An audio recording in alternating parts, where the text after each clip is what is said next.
are you? I hope that you will be fine and happy today. We will read this chapter 13, The Helpful Ghost. Okay? So let's start now this chapter. First of all, we discuss about the lesson. Let's start now. This is the story of a boy. यहाँ पर जो कहानी एक लड़के की है who lived in a big house, जो एक बहुत बड़ी घर में रहता है. One day when he got scared, जैसे वो फैलता है, read the story that he tells his friend what does he not tell. यहाँ पर हम जानना चाहते हैं कि उसके साथ ऐसा क्या हुआ था. चलिए पढ़ते हैं. वो 6 year old, वो कहता है बच्चा मैं जब 6 साल का था, we were living in a big house outside in the city. यहाँ तक कि मैं शहर से बाहर एक बहुत बड़े घर में रहता था. It had big, beautiful rooms. मेरा जो कमरा था बड़ा था और बहुत सुंदर था. I had a big room to myself. यहाँ तक कि मेरा रूम बहुत ही बड़ा था. It faced the garden. यहाँ तक कि मेरा जो रूम था वो गार्डन की तरफ था. The room always had a funny smell. यहाँ तक कि उस रूम में, मेरे रूम में गार्डन होने के कारण बहुत अच्छी अच्छी खुशबू आया करती थी. The last owner kept his pets in the room. यहाँ तक कि जो लास्ट ऑनर था वो क्या करता था, कुछ पेट्स भी उस रूम में रखा करता था. At first it did not bother me much. लेकिन उससे पहले मुझे ये सब चीज़ें पसंद नहीं थी. Then one day, एक दिन I was sitting on the top of my bunk of bed. जैसे ही मैं अपने बेड के ऊपर बैठा हुआ था, I wanted to pick. मैं चाहता था कि शायद मैं इन खिलौनों को बेड पर बैठे बैठे ही जमीन से उठा लूं. Up a book lying on the lower bunks. यहाँ तक कि मैं चाहता था, मैं अपर बंक पर बैठा हुआ था और मैं चाहता था लोअर बंक पर जो किताब रखी है मैं उसको इजीली पिक आउट कर सकता हूँ. तो I was indeed lazy to climb down, क्योंकि मैं इतना आलसी था कि मुझे नीचे उतरने में बहुत आलकस आता था.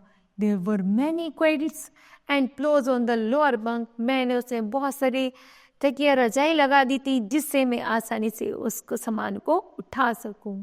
Even if he fail I know I would not get hurt. मैं जानता था कि अगर मैं इस पर गिर गया तो मुझे चोट लग सकती है, लेकिन मैंने ऐसा नहीं किया. So I just tried to reach for the books. मैं वापस से उसी प्रयास में लगा रहा जिससे वो मेरी किताब उठ जाए. सडनली अचानक आई हियर्ड इट ग्रॉल. मैंने एक गड़गड़ाहट की आवाज़ सुनी. I thought a wild animal was going to attack me. ऐसा लगा जैसे किसी जंगली जानवर ने मेरे ऊपर अटैक कर दिया हो. I was so frightened. मैं बहुत ज़्यादा डर गया. That I felt. जब तक मैंने उसको महसूस किया था.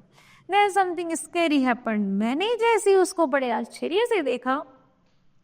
I felt someone hold me by my waist. तो मैंने देखा मुझे किसी ने पकड़ लिया था मेरे कमर को.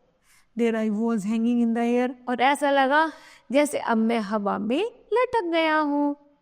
I was shaking with fear. मैं और भी ज़्यादा डर गया था. There was no one in the room. लेकिन कमरे में तो कोई भी नहीं था. Still I said. तभी मैंने कहा thank you, धन्यवाद. A voice in front of me replied. तभी वही आवाज़ मेरे सामने से आनी शुरू हो गई. You are welcome. तो तुम्हारा बहुत बहुत स्वागत है. How scary, how brave you are. वो कहते तुम कितने डरे हुए हो, कितने बहादुर हो. Said my friend. तभी मेरे मित्र कहते हैं. ऑफ कोर्स वास्तव में I did not tell them. It was just my dad. वो कहते हैं मैं नहीं जानता था कि शायद ऐसा आज मैं नहीं जब बता सकता था कि it was just my dad. मुझे ऐसा लगा कि जैसे शायद मेरे पापा हूँ. ओके.